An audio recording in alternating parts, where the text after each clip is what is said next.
But when the Japanese came, the leaders of both the PKP and the SPP were murdered by the Japanese. Okay?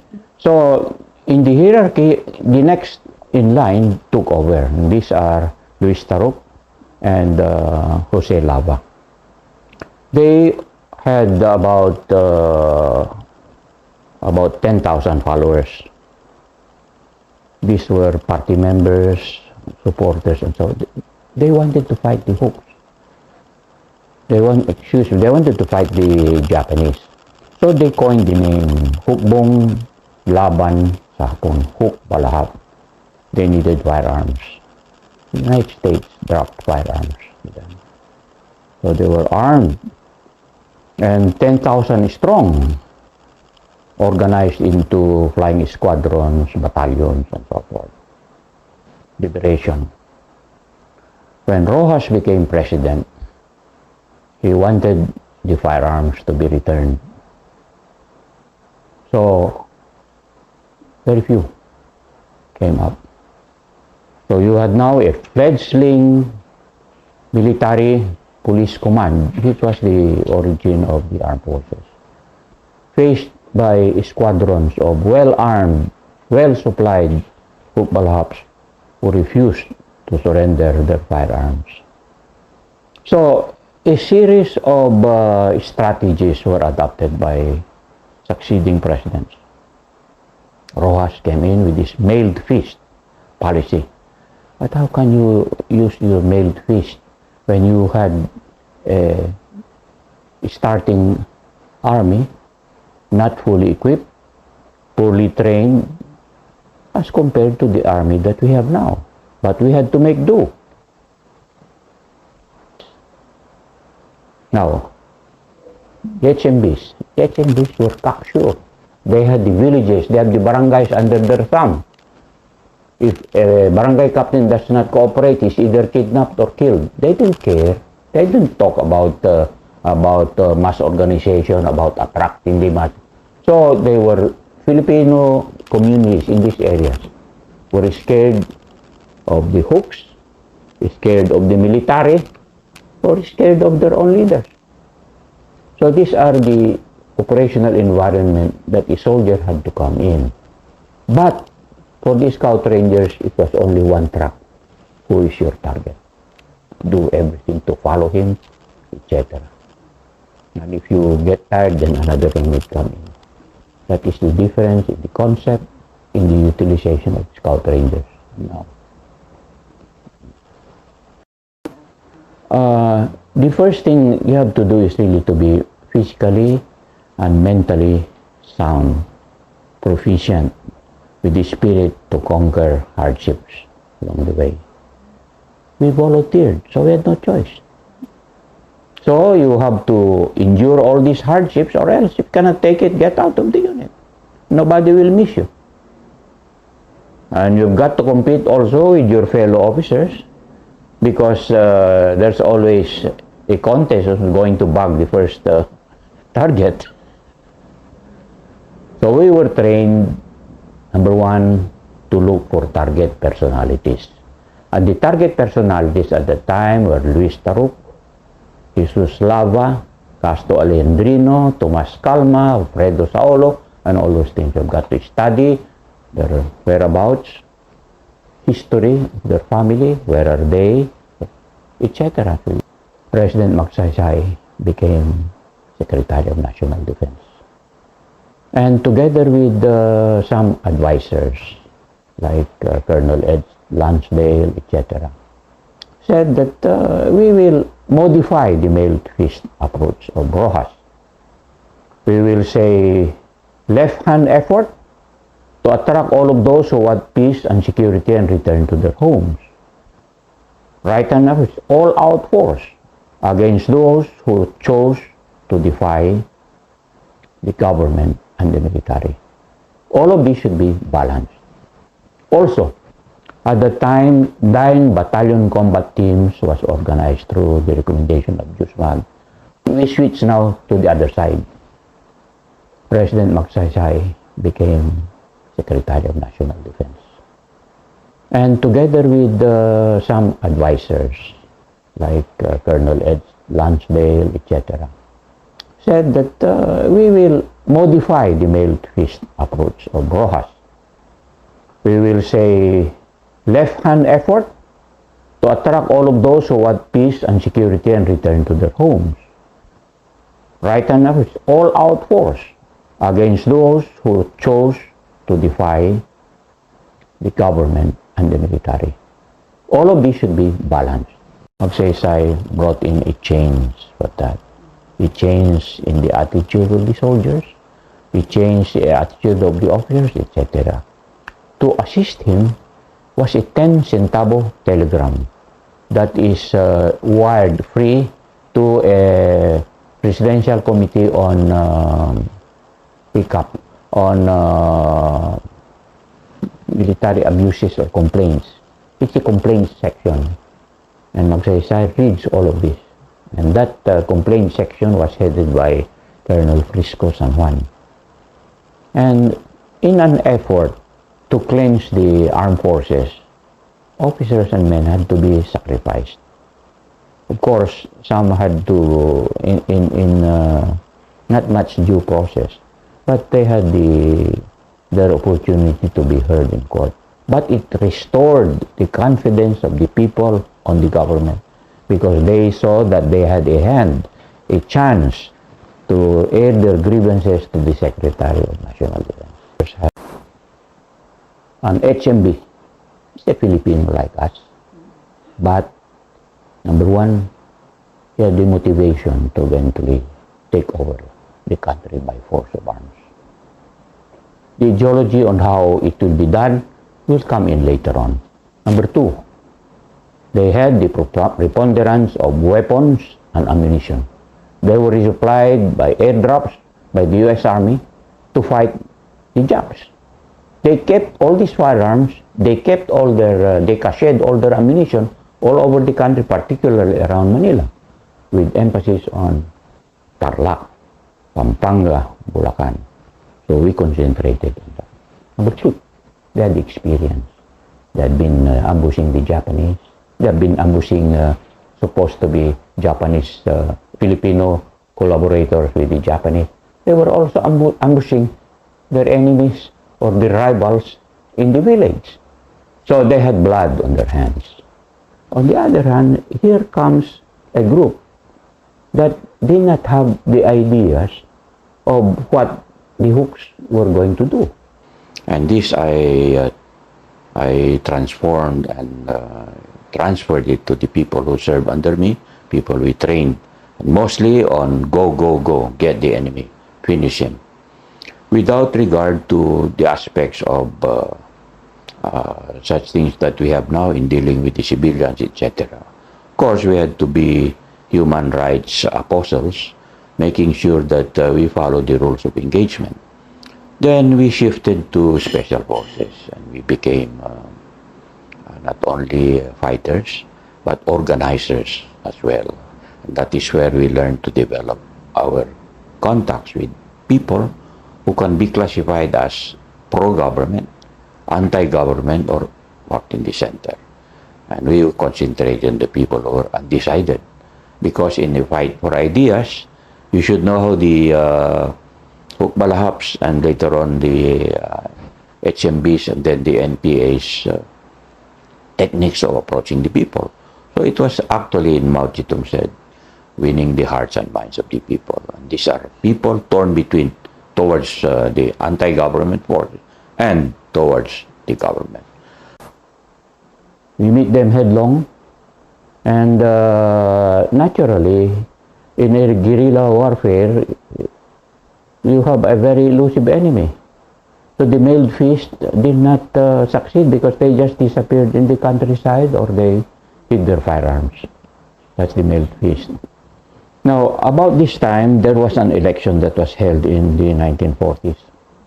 And personalities from Central Luzon who were identified now with the socialist movement, the Communist Party, namely Juan Taruc, Slava, Juan Peleo, and others were elected to Congress.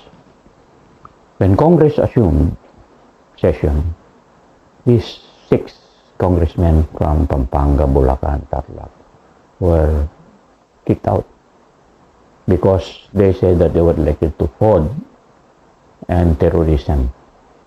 They went underground. So depredation started again. Now, at that time, the Huks were divided into regional commands. They had 4 regional commands. And Central Luzon was the most active. A series of incidents occurred such that President Quirino offered amnesty. If only Taruc would come out and convince his followers to come in. So that was the change in policy. Taruc came in. He was awarded a hero's welcome. He regained his seat in Congress. He collected his 2 years back pay. But as a result, nobody came. Only a handful. So probably Taruc was embarrassed. He went underground. So that was the end of the policy of attraction. The Huks now retaliated. Similarly, Alexander Viernes ambushed the President Quezon. His Aurora Quezon, Baby Quezon, the son-in-law, the aide-de-camp, etc. in Nueva Ecija while they were en route. That inflamed the anger of the people. What is the armed forces doing? Under that, Alexander Viernes, Commander Linda Bies, the record commander of Bataan, Zambales area, raided Camp Macabulos. Camp Macabulos was an army hospital, and there were patients, nurses, etc. 22 fell. The rest were burned, etc. The nurses were molested, etc. It was hideous. Then Cagon raided Santa Cruz, Laguna. So jumped across Manila Bay. Burned the arsenal of the PNP, looted the etc. etc. So people are starting to fear. What's happening? Are we on the same? On the HMB side, their plan was to build up their armed might against the military and declare a victory on May 1952. That was their timetable. The soldiery was a response to the growing Huk threat. Huk, what is it? What is it all about? Let us, may invite you to go back to the Sands of Time. Communism was an ideology, a foreign ideology that was borrowed from Lenin. But communism per se doesn't succeed in the Philippines. So the founder of the Communist Party, he's a Crisanto Evangelista in 1930s. But he teamed up with the Socialist Party of the Philippines, which was more acceptable because it dealt more on legal parliamentary means to take over control. This was before the war.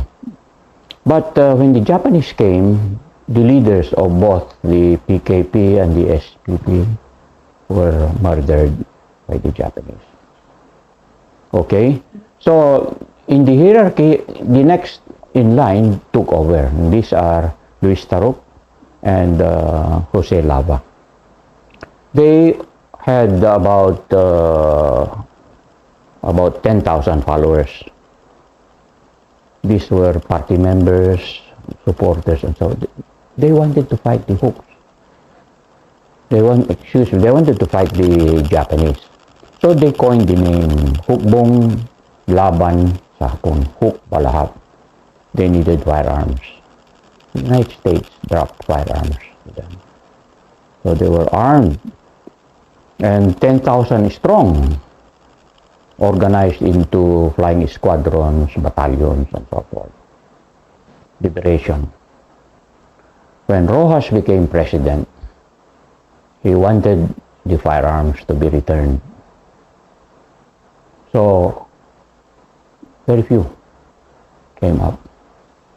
So you had now a fledgling military police command, which was the origin of the armed forces, faced by squadrons of well-armed, well-supplied Hukbalahaps who refused to surrender their firearms. So a series of strategies were adopted by succeeding presidents. Rojas came in with his mailed fist policy. But how can you use your mailed fist when you had a starting army, not fully equipped, poorly trained, as compared to the army that we have now? But we had to make do. Rojas died. President Quirino assumed. Sabi niya, if the mailed fist did not succeed, then maybe we'll try another attractive point. What did we volunteered? So we had no choice. So you have to endure all these hardships, or else if you cannot take it, get out of the unit. Nobody will miss you. And you've got to compete also with your fellow officers, because there's always a contest of going to bag the first target. So we were trained, number one, to look for target personalities. And the target personalities at the time were Luis Taruc, Jesus Lava, Casto Alejandrino, Tomas Calma, Alfredo Saolo, and all those things. You've got to study their whereabouts, history of their family, where are they, etc. So you know more about the enemy. But these do not stay in their hometowns. You've got to produce links on where they go. But that is where the Huks had their weakest link, communication. We did not have radios at that time. We only had PRC-6s or GRC-9s to contact our...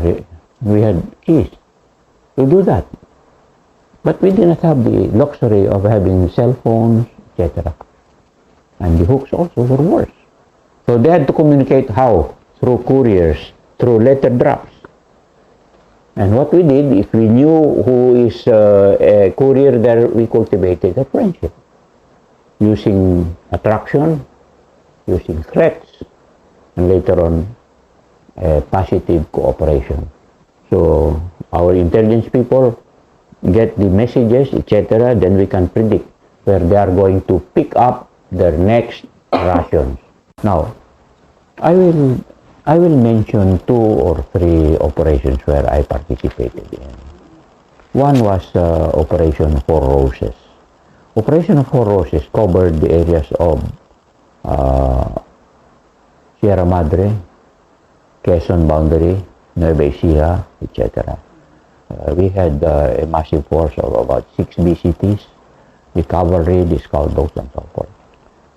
We were supposed to get 4 personalities: Laba, Alejandrino, Taruc, and Calma. We were not able to bag any of the 4 with all this show force, but we were able to capture an American writer, William Pomeroy, and his Filipino wife, Celia Mariano. And we interrogated them on what happened, what was happening inside. He was a source of information. He was a communist from the United States. He was there to organize. Then the last, before I went to Special Forces, was Operation Milagrosa. Operation Milagrosa was, the Philippines was divided into 4 military areas. The first military area under Brigadier General Cabal and Ricardo Papa, his assistant. It involved forces from Bataan, Zambales, Nueva Ecija, Tarlac, Pampanga, Bulacan, Scout Rangers, and cavalry, and some airborne troops. Where we started the operations from, it's a sweeping operation from the Mount Dors, Mount Negron area around Pinatubo, going down, because we had reports that they concentrated there, but we were supposed to anticipate their movement into Candaba swamps. once they are in Candabasong, it's a virtual hideout. They cannot go. But the citadel of their movement was always Mount Arayat. So we ring Mount Arayat. A group was able to push through because the lines were thin, and killing our platoon leader and about 4 enlisted men who were in the cordon at midnight. Then we got news that we captured one bodyguard of Taruc, who said that he was somewhere in San Simon. So we moved again. All the different blocking positions, intelligence, etc. It's about 2-3 months. When he was almost captured, Ninoy Aquino came in and spirited out Taruc to be placed before the president, etc., etc. We almost ambushed in our exasperation, because if he were going to bring us out, Taruc out, he would be within our territory. But the discipline came in. He said, we do not make policy, said our boss, yes. But once the policy is there, we obey that policy. Obedience to command directives. And they sacrifice on. But then, history will prove that it was a good move. Because with Taruc out, many of his followers came in, and there was a virtual peace in the area. From 1961-62 up to the later part, when the first quarter storm came in, and came with Jose Maria season came in, but that's another story.